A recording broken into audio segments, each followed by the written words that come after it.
भारत की G20 अध्यक्षता के अंतर्गत मुंबई में चल रही तीसरी ऊर्जा परिवर्तन कार्य समूह की बैठक का आज अंतिम दिन है। इस बैठक में G20 सदस्य देशों, विशेष आमंत्रित देशों और अंतर्राष्ट्रीय ऊर्जा एजेंसी और संयुक्त राष्ट्र पर्यावरण कार्यक्रम जैसे अंतर्राष्ट्रीय संगठनों के 100 से अधिक प्रतिनिधि शामिल हैं। बैठक में प्रौद्योगिकी अंतर, ऊर्जा परिवर्तन और भविष्य के ईंधन के लिए किफायती वित्तीय सहायता जैसे मुद्दों पर विचार किया जा रहा है। इस आयोजन से सदस्य देशों के बीच समझौते और समझ से स्वच्छ ऊर्जा संक्रमण में वैश्विक सहयोग को आगे बढ़ाने में मदद मिलने की उम्मीद है। और भुवनेश्वर में जारी G20 संस्कृति कार्य समूह की दूसरी बैठक आज आखिरी दिन है। वहीं मंगलवार को विदेशी प्रतिनिधियों ने कोणार्क के विश्व प्रसिद्ध सूर्य मंदिर का दौरा किया। मंदिर की भव्यता और इसके समृद्ध इतिहास ने आगंतुकों को मंत्रमुग्ध कर दिया।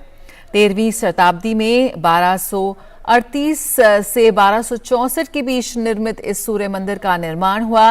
ये 1984 में यूनेस्को द्वारा विश्व विरासत स्मारकों में शामिल है। मंदिर की भव्य वास्तुकला देख विदेशी पर्यटक अवाक रह गए। वहीं बैठक में कई अहम विषयों पर चर्चा हुई।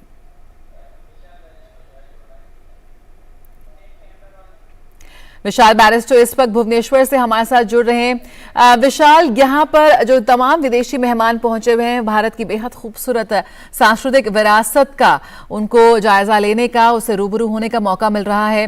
क्या कुछ संदेश, क्या कुछ अहम टेकअवेज हैं इस पूरी बैठक के जो यहाँ पर आयोजित की गई भुवनेश्वर में? जी हाँ, सबसे पहले आपको सुप्रभात। और मैं बताना चाहूंगा कि भुवनेश्वर की जो ये बैठक होने वाली थी 14 से लेकर 17 तारीख तक, वो आज मुकम्मल हो गई है। और इसका जो टेक अवे है वो ये है कि एक ब्रॉड कंसेंसस बना है सदस्य देशों के बीच में। और वो एक इम्पॉर्टेंट इशू ये है कि भारत सहित बहुत से देश ऐसे हैं जिनकी विरासत, जिनकी कलाकृतियां और जिनके इम्पोर्टेंट आर्टिफैक्ट्स चोरी कर लिए गए या स्मगलिंग के जरिए दूसरी जगह पर पहुंचा दी गई दूसरे देशों में। और ये कंसर्न भारत का ही नहीं था बल्कि बाकी सदस्य देशों का भी था। तो इस पर एक समझौता हुआ है और एक ब्लूप्रिंट तैयार किया जा रहा है कि कैसे जो चुराई गई चीजें हैं, जो स्मगल कर की जा चुकी हेरिटेज है, विरासत है हमारी, उसको कैसे जो जिस कंट्री को वो बिलोंग करता है वहां तक पहुंचाई जाए। इसके अलावा ये भी बात की गई कि खजुराहो के अंदर हमने पहली मीटिंग करी, अब ये भुवनेश्वर में हो रही है। तो ये माना जा रहा है कि विरासत और खास तौर से जो कल्चर है, संस्कृति जो है, वो कितना इंपॉर्टेंट रोल प्ले करती है पूरी दुनिया को एक करने के लिए। जब हम बात करते हैं one earth, one future, one family, तो उसके लिए ये जरूरी है कि जितने भी हमारे चैलेंजेस हैं, या तो वो टेररिज्म हो या वो क्लाइमेट चेंज हो, प्रधानमंत्री कहते रहे कि उसको हम G20 का जो प्लेटफॉर्म है उसके जरिए हम उसको मिलकर उस चुनौती का सामना कर सकते हैं।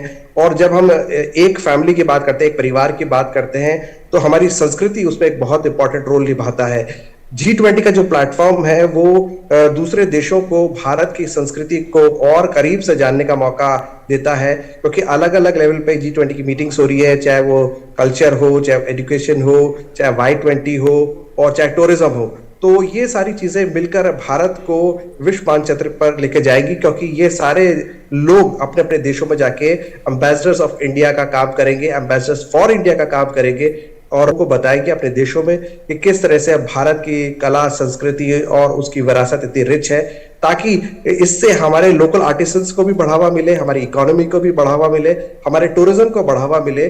और हम सब जानते हैं कि ये सारी चीजें इंटरलिंक्ड है। जया बिल्कुल विशाल, प्रधानमंत्री मोदी भी कह चुके हैं जो भारत की सांस्कृतिक विरासत है, हमारी कलाएं हैं, हमारे कलाकार हैं, एक तरह के एक सॉफ्ट पावर हैं, भारत के ब्रांड एम्बेसडर्स हैं।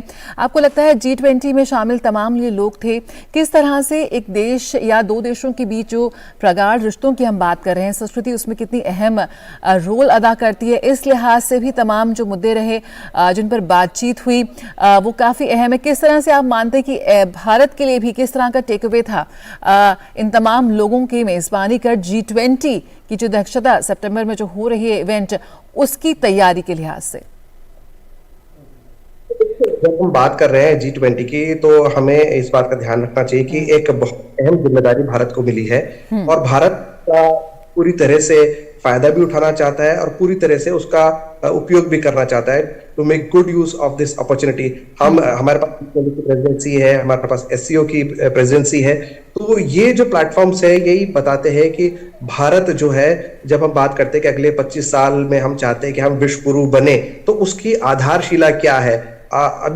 मैं अभी लौट कर आया हूँ उदयगिरी की गुफाओं से।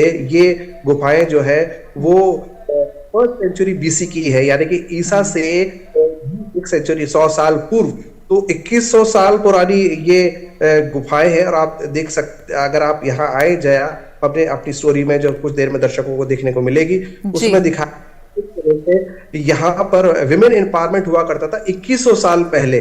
और कि वेस्ट जो था वो भौचक्का रह गया कि अरे विमेन एम्पावरमेंट की बात हम अभी कर रहे हैं। और आपको मैं बताऊं कि इवन चर्चिस के अंदर और पॉलिटिक्स के अंदर महिलाओं का रोल और वेस्ट के अंदर, तो ये सारी देखने को उनको मिल रहा है और वो समझ रही है कि उसे विश्व गुरु बनना है और उसमें विश्व गुरु बनने की काबिलियत है। बिल्कुल। तो भुवनेश्वर में G20 संस्कृति कार्य समूह की बैठक आज संपन्न हुई और इस पे लगातार हम अपनी खास रिपोर्ट्स देख रहे थे अपने संवाददाता के जरिए। बहुत बहुत शुक्रिया विशाल इस जानकारी के साथ जुड़ने के लिए। तो देश भर से, दुनिया भर से आए खास मेहमानों ने, विश्व के प्रतिनिधियों ने देखी भारत के सांप्रदायिक भारत की